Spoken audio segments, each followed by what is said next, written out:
Back on Morning Line with Josh Horn from Social Security, taking your calls. You look so dapper when he comes on, suit and tie. Look at me, I'm a slob. But that's all right. I'm casual today.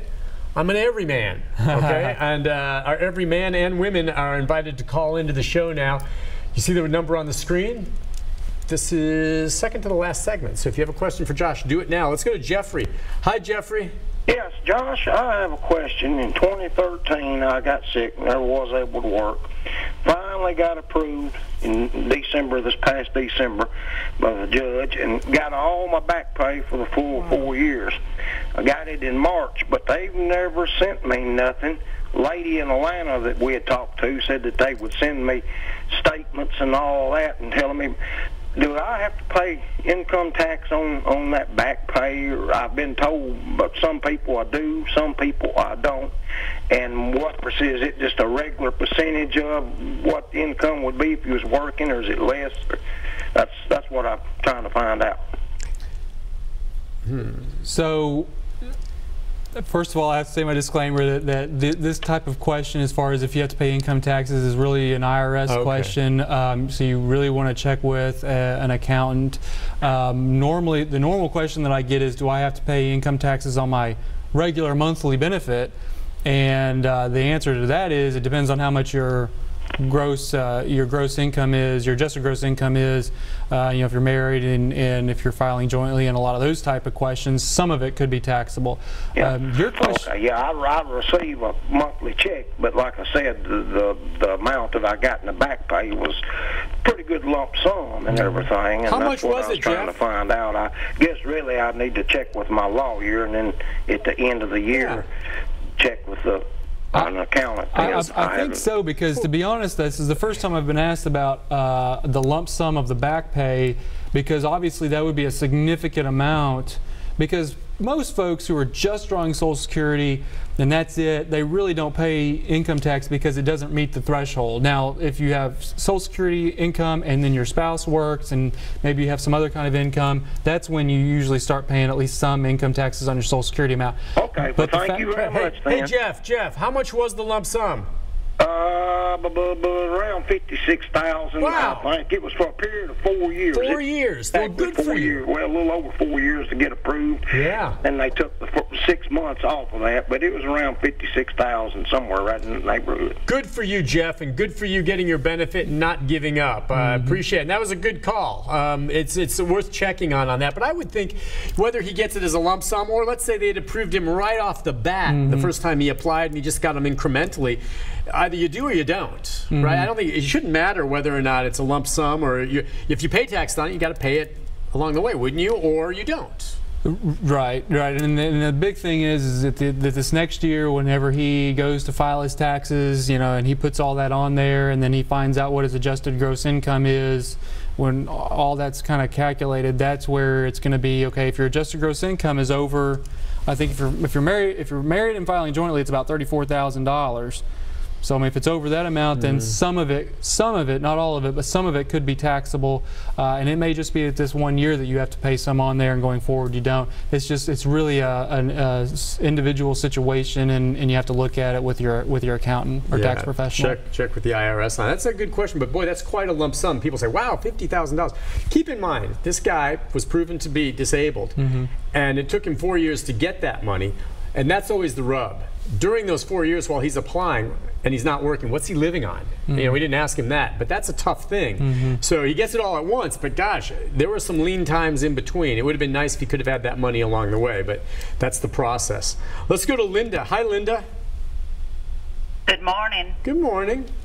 I have a question. I just tuned in, and I just wondered if you have an idea if we are going to get a cost of living raise. I'm glad you just tuned in to ask that, because we broached that at the beginning of the show because we knew we would get a call or two, and that's a fair question. What do you think, Josh? Just repeat that for people just joining us. Yeah, obviously it's a hot topic. Unfortunately, we don't usually hear about that until end of October or 1st of November, sometime in November usually, when Congress sits down to take a look at the indexes and on the cost of living adjustments and inflation and all that kind of stuff. And they come out and say, last year was 2%, year before it was a little over 1%. I would, if I was a guessing man, it'd be somewhere between 1% and 2%, but that's yet to be determined. Yeah, hopefully know by October or November. Just as you go back in time, can you tell me what was the largest increase you can recall, just off the top of your head, or since I've been working, it was upper 3.8%, 3.6%, something like that. There has been, I think in the 80s, there were some really big ones. I guess just however the economy was back then, and, and we're talking like adjustments 6-7% and things like that, or something like that. Wow. Yeah, but I don't expect to see that anytime in the near future. No. And when you talk about 1.5% or 2%, for most Social Security checks, and for people like Linda, I know every cent counts, but that's not a huge increase. That might be an extra $5 a paycheck. Well, and I hate to be the bearer of bad news, but usually Medicare goes up by at least that same amount. And Medicare is an independent decision from the cost of living. So Medicare may go up by $10 and the cost of living may go up by $5. Now you're protected. Your benefits will not go down because of a Medicare increase, and we usually talk about that in October and November every year. So I mean, there's that protection there. So unfortunately, most folks who are drawing, well, everyone that's drawing Medicare won't really see any increase. Right. At least you won't be paying more, I suppose. But that's a good point. But we'll let you know. Josh will be coming on, and as soon as he knows, we'll let you know. Let's go to Geraldo. Hi, Geraldo.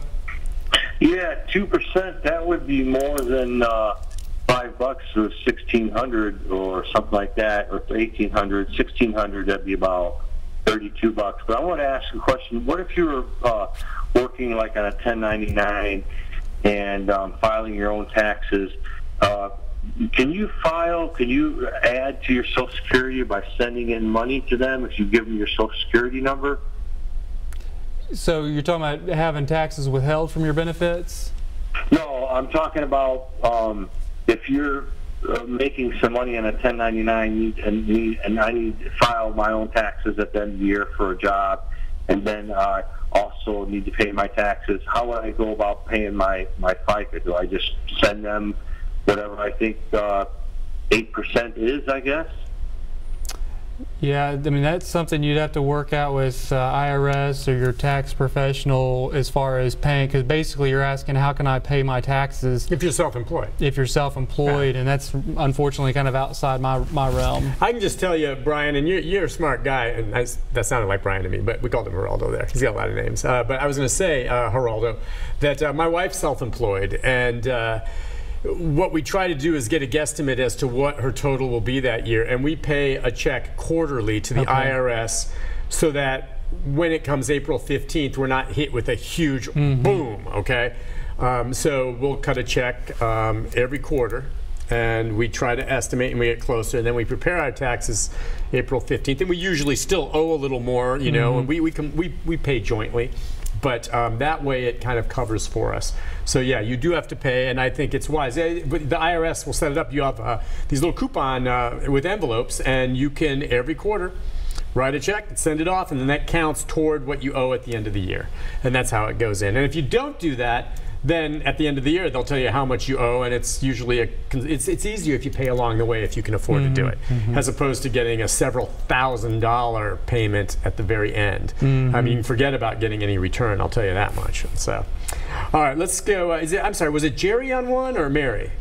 Sherry. Hi, Sherry. $1,000. Hello, Sherry. Hey. Hey, how can we help you? Well, I have a question.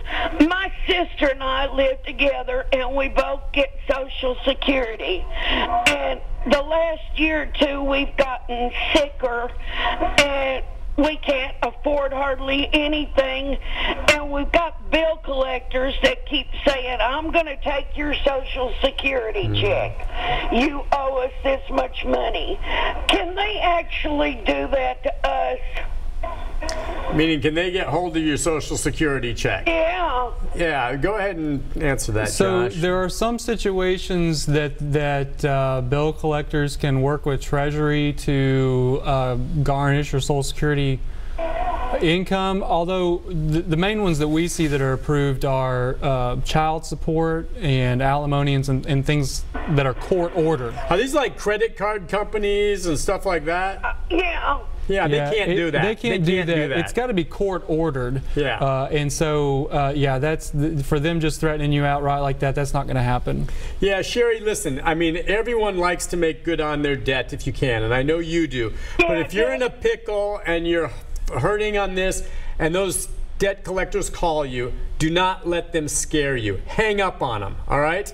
You work out a plan if you can, a payment plan to pay people back as best as you can, but if they make threats, they're full of crap. Do you understand that? Yeah. Do not let them scare you. They cannot take your Social Security.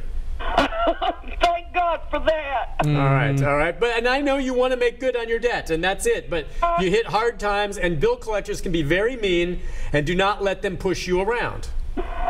Okay? Yes, thank you, Nick. Okay, Sherry. You take care. That just makes me mad. Well, Look, and I sympathize with people that are owed money. But here's a couple that are hurting. They've fallen behind. Yeah, you work out a payment plan or something, but threatening old ladies like this with their Social Security, I want to take that bill collector and slam his head on the table. Well, and that's just wrong. Well, that's what Social Security's for. Right. Social Security and SSI are developed to help maintain and make sure that you've got food on the table and you've got shelter. And so, yeah that's not going to happen. Yeah. Sherry, I'm glad you called, because with everything else you're dealing with, you don't need to be worrying about some idiot bill collector. Let's go next to Dan. Dan, good morning. Morning. How are you guys doing today? Good. What's on your mind? I just won my disability case, and I was wondering about health insurance. I didn't know how that works. Okay, yeah, it's a good question. So there's two ways to get Medicare. One is to be over 65, but in disability type situations, you have to receive 24 payments before starting your Medicare. Now, if it takes you 2 years or 24 months to get approved, then usually you automatically have the Medicare once you start receiving benefits. So that's a lot of times with folks who go through the hearings level, they automatically. But now the folks that are real, they may have stage 4 cancer, things like that are approved the first time around. That's kind of the tough situation that we see, where they get their benefits real quick, but they have to wait 24 months before they get their Medicare. Hey, could I ask you one other question? Yeah, sure, Dan. And can you tell me, how long did it take for you to get your benefit? Did you go through a long process? It took me over almost 3 years. Wow. Did you get some back pay with that as well? I haven't yet received it, but I received a letter, and I just received my letter 2 months ago where they said that I won my case. Good for you. You stuck with it, and I'm curious, did your condition worsen over that time period, or did that help, do you think, in terms of you getting the benefit? It's going to help me with everything. Yeah. And I just didn't know how long, once you receive the letter, how long will it take before you actually receive a check from my disability? It takes 6 to 8 weeks usually from the time that you receive that approval letter. So, if you don't hear anything, if you don't get anything by, by the end of the week, maybe on Friday, give us a call and let us take a look and see where it's at. If Payment Center's still working on it, what they try to do is get you into pay in your current pay real quick, and then they'll take a little bit longer to get you your back pay, because it takes a little bit of calculations on that. But this should be about the time that you should be receiving that. So give us a call if you don't get anything. Like I said, Wednesdays are usually our pay days. So if you don't get anything tomorrow, you can give us a call Thursday or Friday and let us take a look at your record. Thank you for everything, you guys. Have a good day. Hey, Dan, how did you live during those 3 years you were waiting when you couldn't work? I just had a little bit of money put back, and I've just about gone through everything. There you go. It's tough go. Well, good for you, sir, and I hope other people heard your call, because you stick with things. If you're legitimately disabled, even if you're denied early on and the process takes a while, you can come through and get it, and he's an example of that. Yeah, that's why you don't give up, and I'm happy for Dan. And a lot of times, we talk about when you first apply, there's some strict things that the disability examiners have to look at, and it has to be expected to last for a year or longer. Right. And sometimes they just can't make that fit. But by the time it gets to a judge, it's lasted more than a year, so that's out of the question. Yeah. And the judge has a little bit more of an ability to apply some different things to make it fit in these specific criteria to get folks approved. So that's why we see a lot of approvals at that level. That's a good point. Listen, let's take a break on that note. When we come back, we've got more calls for you. Our final segment with Josh Horn. Lines open. If you've got something you want to ask, now's your chance. Dial it up. The number right there on the screen, 737-7587. We'll be right back.